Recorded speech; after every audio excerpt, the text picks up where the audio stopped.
Hola, el tema que hoy nos convoca es disfonía infantil. Mi nombre es Leticia Guizábal y junto con el doctor José Contreras, ambos miembros del Servicio de Otorrinolaringología del Hospital de Niños de la Santísima Trinidad de Córdoba y miembros del Comité de Otorrino de la Sociedad Argentina de Pediatría Filial Córdoba, les traemos esta presentación cuyos objetivos son definir la disfonía, establecer las diferencias entre la laringe del niño y el adulto, enumerar los factores predisponentes, clasificar la disfonía según etiología y edad, describir las causas más frecuentes de disfonía, proponer un plan diagnóstico y establecer pautas de tratamiento.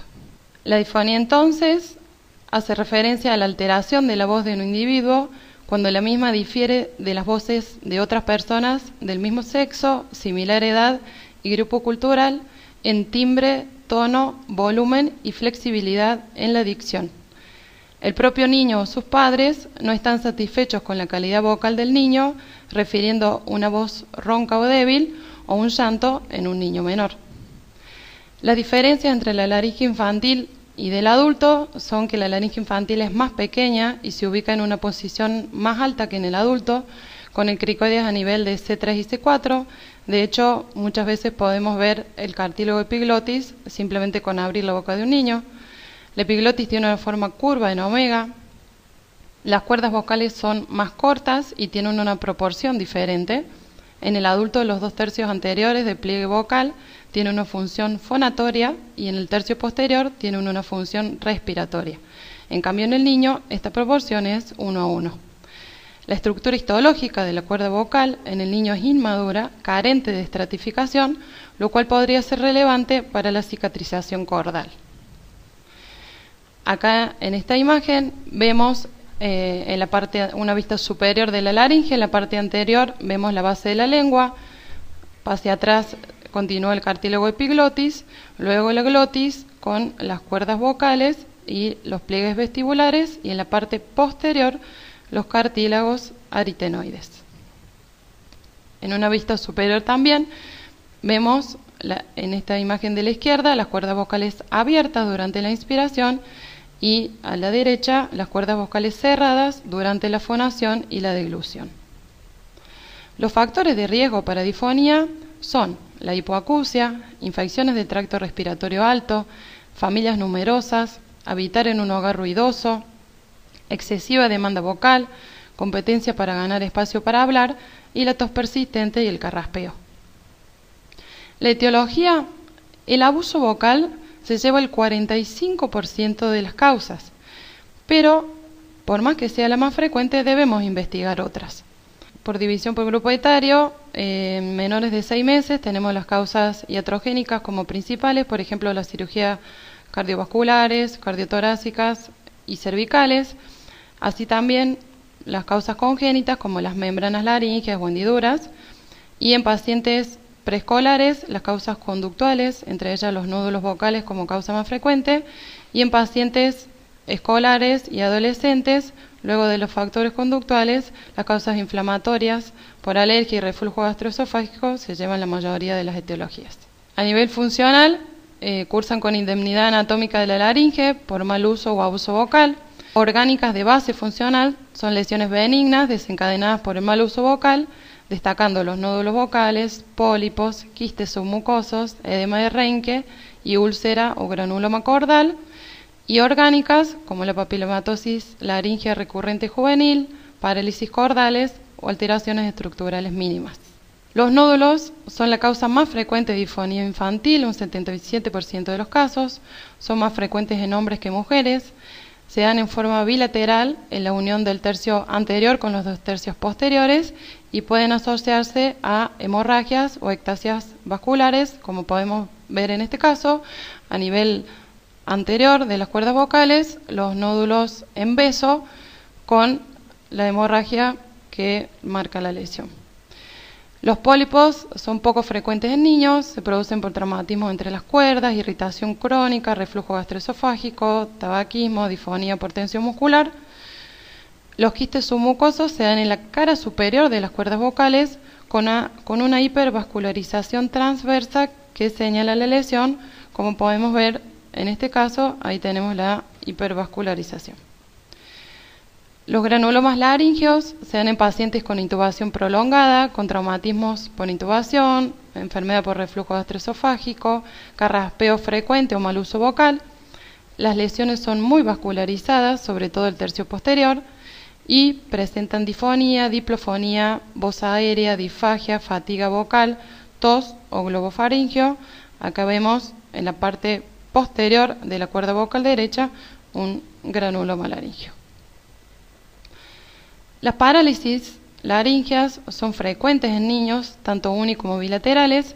Las causas más importantes son iatrogénicas, por ejemplo, cirugías cardiotorácicas, tiroidectomía, fístulas traqueoesofágicas, idiopáticas con un probable origen viral o autoinmune, neurológicas como la malformación de Arnold-Chiari, tumores de fosa posterior, mielomeningocele, hidrocefalia, o lesión de nervio recurrente en un parto distóxico o lesiones intratorácicas, como antes mencionamos. Las parálisis pueden ser uni o bilaterales, como dijimos. En las unilaterales hay una voz aérea débil y rasposa en relación al cierre glótico incompleto, con aspiraciones, con tos durante la deglución y por lo tanto neumonías a repetición. Hay acúmulo de secreciones en la vía aérea y el llanto es débil o incluso ausente. En las bilaterales, en cambio, la voz y el llanto suelen ser normales, pero existe una disnea o incluso estridor, sobre todo cuando la actividad del niño es alta o se asocia a una infección de la vía respiratoria superior. Como podemos ver en este caso, este sería el cartílago epiglótico. Acá tenemos la parte anterior, estos son los cartílagos cricoides a nivel posterior y vemos una parálisis de la cuerda vocal izquierda. Vemos como la derecha cierra, pero la izquierda está completamente paralizada. El reflujo gastroesofágico causa difonía, disfagia, tos crónica, vómitos, carraspeo y globofaringio. En la laringe podemos encontrar edema laringio difuso, hiperemia mucosa, hipertrofia de la comisura posterior, mucosidad espesa y granuloma, pero todos estos son signos indirectos de reflujo gastroesofágico donde la fibroscopia no es diagnóstica. Con respecto a las anomalías congénitas, la laringomalacia es la causa más frecuente de estridor en lactantes. Cursa con disnea inspiratoria, ya que se colapsa la supraglotis por inmadurez del cartílago laringio. Actualmente se postula también una disfunción neurológica como causa y se clasifica en función del tejido que causa la obstrucción supraglótica en 1, 2 y 3 grado. La mayoría de los casos son leves y no requieren tratamiento. La clínica va resolviendo espontáneamente con curación alrededor de los 2 años. Sin embargo, en el 10% de los casos, que son severos, asociados a falla de crecimiento y reflujo, pueden requerir tratamiento quirúrgico. Acá vemos en la parte izquierda un esquema que correlacionado con una fibroscopia donde ven cómo el cartílago cricoides colapsa hacia la luz traqueal. Con respecto a las lesiones tumorales, la papilomatosis laríngea es el tumor benigno más frecuente en la laringe infantil. Está causado por el virus HPV. Entre el virus 6 y el 11 son los más frecuentes. El 16 es menos frecuente, pero es el que tiene mayor riesgo de transformación maligna. Hay mayor recurrencia mientras antes aparezca esta lesión, en menores de 3 años, por ejemplo, y la misma suele desaparecer hacia la pubertad. Estos pacientes cursan con voz difónica y aérea y pueden tener obstrucción respiratoria que da la gravedad del cuadro. La traqueotomía se relaciona con riesgo elevado de recurrencia de la papilomatosis y con aparición de lesiones en la vía aérea inferior, por lo cual no está indicada. El alfa-interferón induce la resolución clínica completa o parcial y se utiliza en pacientes que hayan necesitado 4 o más cirugías al año. El cidofovir parecería disminuir el número y la severidad de las recurrencias. Otros tratamientos son la ribavirina y la vacuna antineumocócica. Vemos acá en esta imagen a nivel glótico la cantidad de papilomas. Con respecto al diagnóstico, ante todo paciente pediátrico con disfonía, debemos pedir la valoración con otorrinolaringología para realizar una nasofibrolaringoscopia a fin de descartar lesiones cordales. Con respecto al tratamiento, lógicamente dependerá de la causa que lo originó. Las herramientas terapéuticas más utilizadas son el reposo vocal, lógicamente más difícil mientras menor es la edad del paciente, la rehabilitación foniátrica, luego de los 5 o 6 años, el tratamiento antirreflujo en el caso necesario y como último el tratamiento quirúrgico endoscópico mediante una microcirugía de laringe en los casos que se necesite. Por último, con respecto a la prevención, como sabemos el abuso vocal es la principal causa, entonces debemos evitarlo, siendo los padres un buen modelo a imitar.